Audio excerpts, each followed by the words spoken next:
Rafita, espero que esté muy bien, gente, y venimos con la guía sobre el Megaloceros. Espero que les guste. La comida favorita del Megaloceros vendría siendo el kibble simple, seguido de los vegetales, seguido de las mejoberries, seguido de las demás berries. Un Megaloceros nivel 150 en un cerdo de tameo por 1, utilizando su comida favorita, tomaría unos 15 minutos y ningún narcótico. Eso ya cambia mucho cuando, por ejemplo, empezamos a utilizar vegetales. El tiempo se dispara hasta 10 veces y va a empezar a pedir unos cuantos narcóticos. En pantalla estamos viendo todas las ubicaciones o zona de respawn del Megaloceros. Ya saben que pueden pausar la pantalla y que aquí abajo en la descripción tienen la wiki con esta y mucha más información.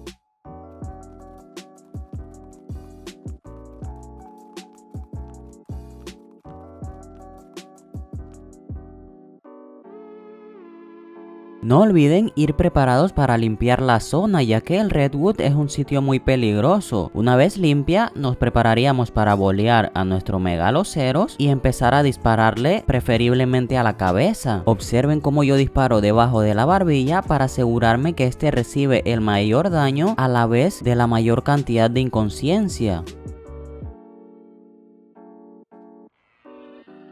Un nivel 150 quedaría inconsciente con una ballesta y 5 flechas narcóticas a la cabeza. El Megaloceros es stuneable con la red del Génesis 2. Otra opción sería construir una caja de tameo 2x2 con rampas para luego consumir una flor rara y que el Megaloceros se vuelva agresivo contra nosotros y entonces hacerlo caer dentro de la trampa. Mucho cuidado porque recuerden que todos los demás dinos también nos atacarán. Este también es cargable con un Argentavis o un Quetzal. De esa manera podemos llevarlo hasta una trampa y dejarlo caer dentro. Como pueden ver, la montura del Megaloceros se desbloquea a nivel 30 y se craftea desde una herrería. Visualmente existen algunas diferencias entre hembras y machos de Megaloceros. A simple vista podemos notar que el macho cuenta con una gran cornamenta, mientras que la hembra no. Eso trae algunas diferencias físicas, como por ejemplo que el macho va a ser más pesado y más lento, mientras que la hembra va a ser mucho más liviana y mucho más rápida.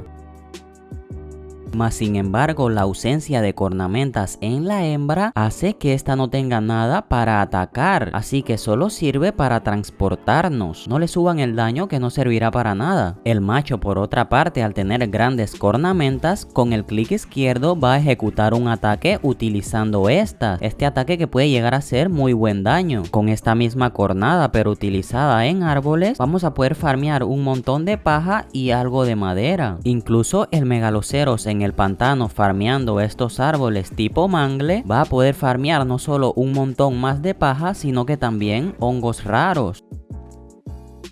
Con la barra espaciadora, tanto la hembra como el macho van a poder saltar. Este salto combinado con su velocidad convierte al Megaloceros en uno de los dinos terrestres más rápidos.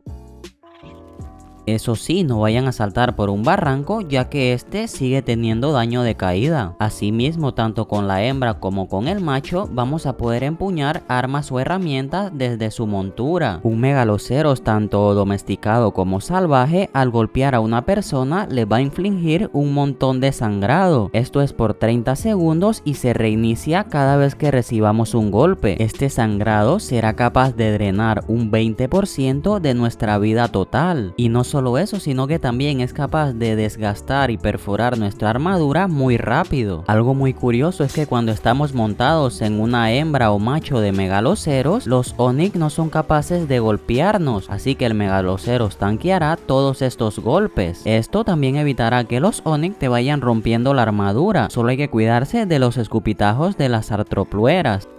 Espero que este video te haya sido de utilidad. Muchas gracias a todos por verlo, muchas bendiciones y chao.